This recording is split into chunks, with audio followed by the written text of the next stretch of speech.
Hello दोस्तों, एक बार फिर से आपका स्वागत है अरान फिल्म प्रोडक्शन हाउस में। आपका मित्र, आपका भाई। आज पिक्चर कंतारा चैप्टर 1 का रिव्यू करने जा रहा हूँ। तो देखिए, कभी कभी कोई फिल्म आपको बिल्कुल निःशब्द कर देती है, तो कभी उसका असर इतना गहरा होता है कि शब्द ही नहीं मिलते। कभी आप इतने प्रभावित होते हैं कि उसके बारे में बात करना ही बंद नहीं कर पाते, और कभी वह आपके दिल को इतना छू जाती है कि आप बस उसकी जादुई दुनिया में खो जाते हैं। लेकिन जब कोई फिल्म ये सब एक साथ कर दिखाती है, तो सिर्फ एक मास्टरपीस नहीं रह जाती, वह एक सांस्कृतिक घटना बन जाती है। ऋषभ शेट्टी की कंतारा चैप्टर 1 ठीक ऐसा ही असर छोड़ती है। बाहुबली और केजीएफ जैसी पिक्चरों को मिक्स करके एक मूवी बनाई गई, जिसका नाम कंतारा कंतारा चैप्टर 1 है। फिल्म की शुरुआत कंधा वंश और उसके क्रूर शासन से होती है, जिसकी लालच हर जमीन और पानी के कब्जे में लेने की है। चाहे आदमी हो, औरत हो या बच्चा, उसके लिए कोई मायने नहीं। वह सबको मारकर अपनी हुकूमत फैलाना चाहता है। ऐसे ही अभियान के दौरान वह समुद्र किनारे मछली पकड़ते एक रहस्यमय बूढ़े आदमी को देखता है। अपने सैनिकों से उसे पकड़ने का आदेश देता है। जैसे ही वह जैसे ही वो उसे खींचकर ले जाते हैं, उसके थैले में कीमती सामान गिरते हैं। शासक उन चीज़ों को देखता है और उनके स्रोत की खोज में निकल पड़ता है। यह सफ़र उसे कंतारा तक ले जाता है, जहाँ जनजातीय प्रकृति के साथ सामंजस्य में रहती है।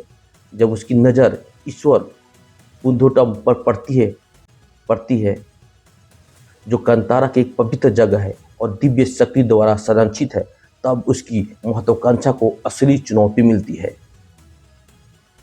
कई सालों बाद कहानी पहुंचती है विजेंद्र जयराम तक, जो भांगड़ा का राजा है। लंबे शासन के बाद उसका बेटा गुलशन दवेया राजा बनता है, और उसकी बेटी कनवती रुक्मिणी को उसकी जिम्मेवारी संभालती है। दूसरी तरफ कंतारा का नेता बने ऋषभ शेट्टी गांव को विकसित करने और लोगों का जीवन सुधारने की कोशिश करते हैं। जब कंतारा के लोग भांगड़ा पहुंचते हैं, तो मामला जमीन के मालिकाना हक, उसकी रक्षा, उसके विनाश की धमकी पर बड़ा संघर्ष बन जाता है।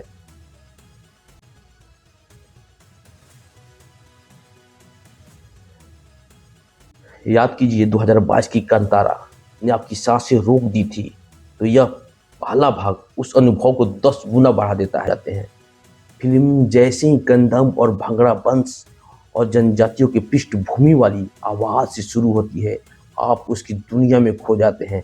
हर दृश्य बेहद बारीकी से गढ़ा गया है। दमन, समानता और शोषण, इन सबको फिल्म गहरी संवेदनशीलता से छूती है। जैसे रथ और घोड़े वाला दृश्य, जहाँ कंतारा की जनजाति, जिन्हें अछूत माना जाता है, उन्हें चलाते हैं। यह दृश्य इतना सहज और दमदार है कि नज़र हटाना मुश्किल हो जाता है। फिल्म का पहला हिस्सा बेहद दमदार है, चाहे रथ और घोड़े का पीछे करने वाला सीन हो या इंटरवल से पहले जंगल की लड़ाई। फिल्म निर्माण अपने शिखर पर दिखाता है। ऋषभ शेट्टी ने जिस जुनून और मेहनत से इसे बनाया है, वह हर फ्रेम को झलकता है। जब कहानी भंगड़ा राज्य और शराबी को शिखर पाती है, तो एक और जनजाति का जिक्र होता है, जो कहानी और गहरी हो जाती है। यह सिर्फ अमीर बनाम गरीब की लड़ाई नहीं, बल्कि जनजातियों के भीतर भी सत्ता संघर्ष और अच्छाई बुराई की जंग सामने आती है। कं, कंतारा की गुला कंतारे की डरावनी गुलिका चीख यहाँ और भी प्रभावित हो जाती है। ऋषभ शेट्टी अलग अलग तरह के चीखे से भावनाएं प्रकट करता है। यह दृश्य लगातार रोंगटे खड़े कर देने वाले होते हैं।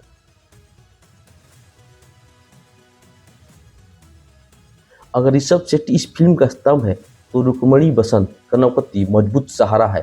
उनका किरदार बहुत दमदार है और उन्होंने शानदार अभिनय किया है। जयराम अपनी अनुभवी अदाकारी से फिल्म को और गहराई देते हैं। गुलशन देवैया का योग्य राजा वाला इतना सही बैठता है, उनकी मौजूदगी निखलती है, और यह उनकी सफलता है। कांतारा चैप्टर की सबसे बड़ी ताकत उसकी पर्दार और प्रतीकात्मक कहानी है। वह सोचने पर मजबूर करती है, और जब कोई फिल्म ऐसा करती है, तो दर्शक को पूरी तरह बांध देती है। कहानी और अभिनय के अलावा फिल्म तकनीकी स्तर पर बेहतरीन है। अरविंद एस कश्यप की सिनेमोग्राफी, अजनीश लोकनाथ का संगीत और विजुअल इफेक्ट कांतारा की तुलना में प्रीक्वल में कोई भी बड़ी सिनेमा दृश्य लेकिन यह कहानी पर हावी नहीं होती है। हालांकि दूसरे हिस्से में कुछ ग्राफिक थोड़ी कमजोर है लगते हैं, पर एक छोटी सी कमी फिल्म का क्लाइमेक्स गुलिगा वाला दृश्य बार बार दिखने लायक है। ऋषभ शेट्टी इन पोलों में वाकई प्रकृति के ताकत जैसे लगते हैं। इतने प्रभावशाली दृश्य और इतनी गहरी कहानी के साथ साथ कांतारा इस दुनिया का प्यार होना स्वाभाविक है। इसी वजह से कांतारा चैप्टर 1 इस साल की बेहतरीन फिल्मों में गिनी जाएगी। अगर आप इस मूवी को नहीं देखे हैं तो जाइए अपने सिनेमा घर नज़दीक। अगर आप इस अगर आप इस पिक अगर आप इस फिल्म को नहीं देखे हैं तो जाइए अपने नज़दीकी सिनेमा घरों में और देखिए और देखकर कमेंट कीजिए। और आप देख लिए हैं तो कमेंट कीजिए। और हाँ, नए मूवी की रिव्यू और टीजर की रिव्यू के लिए इस चैनल को सब्सक्राइब करिए। जय हिंद, जय भारत।